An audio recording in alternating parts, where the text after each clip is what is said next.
All right, Rob, the headline of your opinion piece in the SACB sort of speaks for itself. Here are the top reasons why Kamala Harris should not run for governor of California. But in reading it, this isn't a partisan thing for you. No.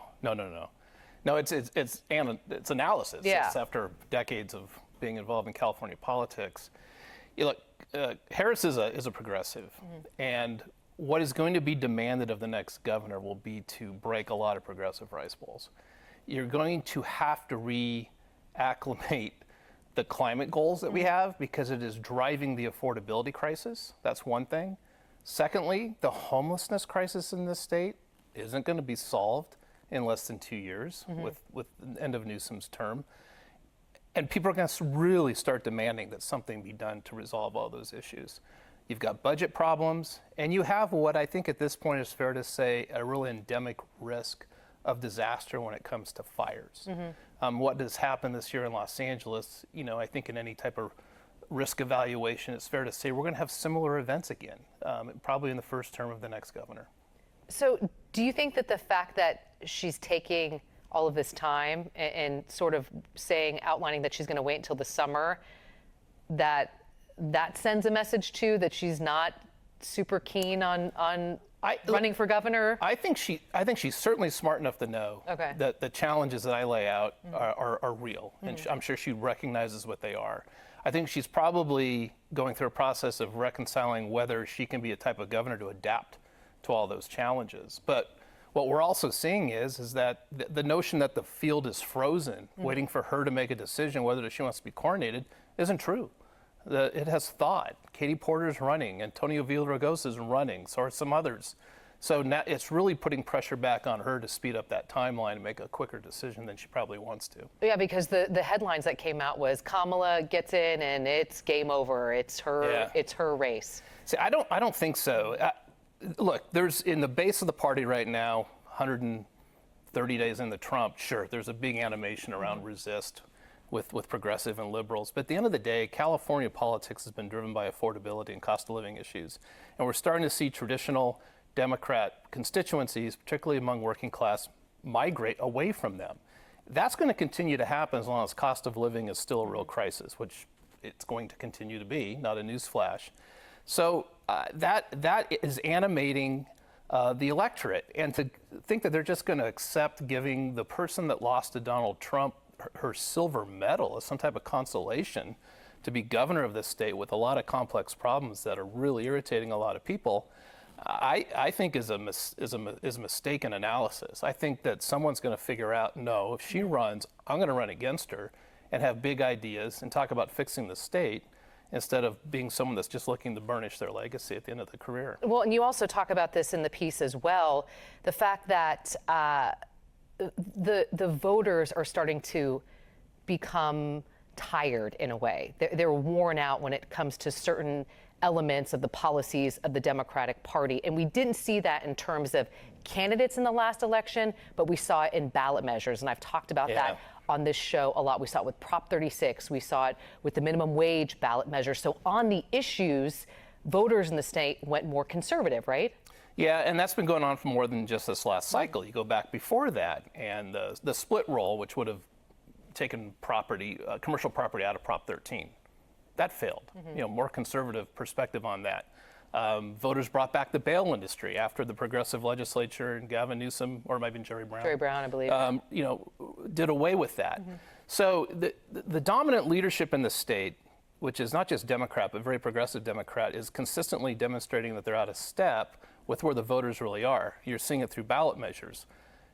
If she is not clearly in step with the voters as a candidate, she runs some risk of what would be an astounding upset to somebody else who is in step. In terms of all of the issues, because you worked for a governor, it's not like it was smooth sailing and you didn't deal with tough times working for Governor Schwarzenegger. And you outlined, and we talked about some of the issues, the homelessness, the affordability, the climate. You see affordability as number one. I'm gathering in our conversation. I look at a lot of polling. Okay.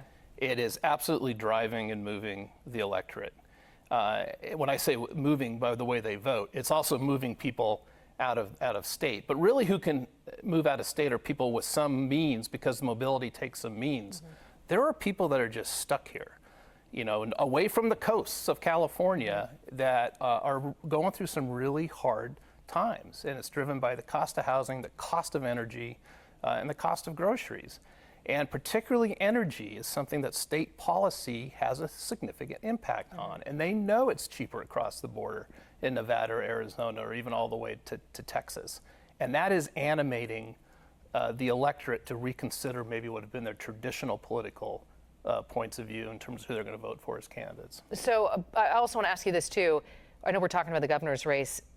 Do you think that president is in the cards for her again? For Governor Newsom? For Kamala Harris. For Harris, I think Harris could seriously pursue her party's nomination. What about Newsom? The same. Okay. He's governor of California. It's a birthright of any governor of California. I mean, Newsom's obviously going through a phase of trying to figure out, well, how does he want to position himself for that? He was ultra progressive. Now all of a sudden, he's trying to be 180 degrees of that in some ways. So, but I think all major Democrats across the country are trying to feel their way through what's next. But for Harris, if she runs for governor, she's not running for president. So it's one of those either or. Yeah. But yes, of course, I think she could be absolutely competitive, would be a big factor for her party's nomination in 28. Okay, so back to your piece, there's a quote, an outsider Democrat could give her turbulence in a general election. So an outsider Democrat, is that person in the race? First question. It could be, and reminder for everyone, right? We have top two primaries, so you could have two Democrats, and that's kind of the scenario I'm talking about. Two Democrats in the general election. Look, former Los Angeles Mayor Antonio Villaraigosa, who certainly is not an outsider, but he's been outside of the politics of the last decade for a while. Ran for governor against Newsom 8 years ago, didn't succeed. So he comes back to the race as one, I'm not going to run for president, which I think everyone's ready for. Two, here's some things I've learned as kind of an old, wizened, progressive in this state, while still keeping a lot of liberal credentials. I think we'll see him really tap into this affordability narrative.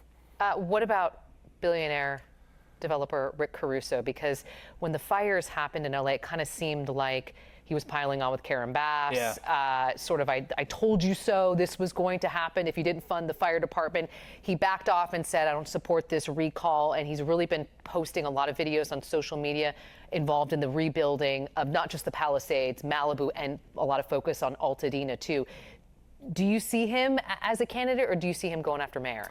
I could see him being a candidate for either mayor or governor or not doing anything at all. Okay. I think he's been very wise to back off the politics a little bit and focus on his nonprofit rebuilding. I think it was a good look for him to push aside the idea of recalling the mayor, who will be on the ballot next year. We have a mayor's race next year in LA.